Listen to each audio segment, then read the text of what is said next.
L'ancien vice-président du Parlement européen, Alejo Vidal-Quadras, a déclaré dans une conférence à Paris le 7 février « Cinquième point. La résistance iranienne sous la direction de Mme Rajavi a été en mesure de lancer un grand mouvement populaire à l'intérieur et à l'extérieur de l'Iran. Un exemple est le rassemblement annuel à Paris tous les mois de juin où près de 100 000 Iraniens venus des 5 continents s'y joignent.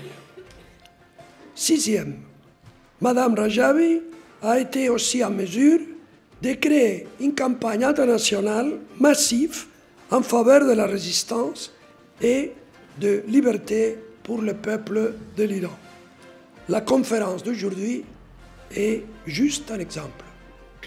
Et dernier point, Mme Rajavi a présenté un programme moderne et une plateforme politique, économique, sociale et morale pour l'avenir de l'Iran démocratique que peut être directement homologué au système institutionnel et juridique des pays de l'Union européenne.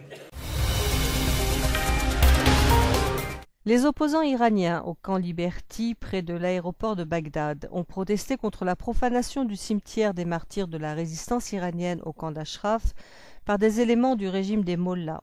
Ashraf, qui est situé dans la province de Diyali, à 65 km au nord de Bagdad, a abrité l'OMPI pendant 26 ans. Cependant, dans un plan commun de l'ancien Premier ministre irakien Nouri Maliki, inféodé à Téhéran, des États-Unis et de l'ONU, les opposants iraniens ont été forcés de quitter cette ville qu'ils ont construite pour partir au camp Liberty bien plus petit en 2012. Deux mollahs de haut rang de la ville de Qom ont déclaré que les femmes ne pouvaient pas chanter en Iran. Nouri Hamedani et Makarem Shirazi, dans leur prêche à Qom, ont protesté contre la sortie d'un album où figurent des chansons d'une femme.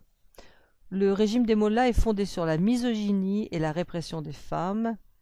Cette nouvelle a été rapportée par l'agence officielle Tobnok le 4 février. Lors du procès du premier adjoint d'Ahmadinejad, à l'époque où il était président, des révélations ont été faites sur 170 députés du régime iranien ayant touché des dessous de table pour un total de 4,5 milliards de dollars. Dans les luttes intestines entre les factions au pouvoir, cet adjoint d'Ahmadinejad a été condamné à 5 ans de prison. Un député du régime, Kamaledin Pilmohazen, a déclaré au Club des jeunes journalistes le 4 février que les noms de ces 170 députés avaient été envoyés à la justice. De son côté, Haddad Odel, un confident de Khomeini, a essayé d'enterrer le scandale en disant que Khomeini ne voulait pas viser d'autres personnes dans cette affaire.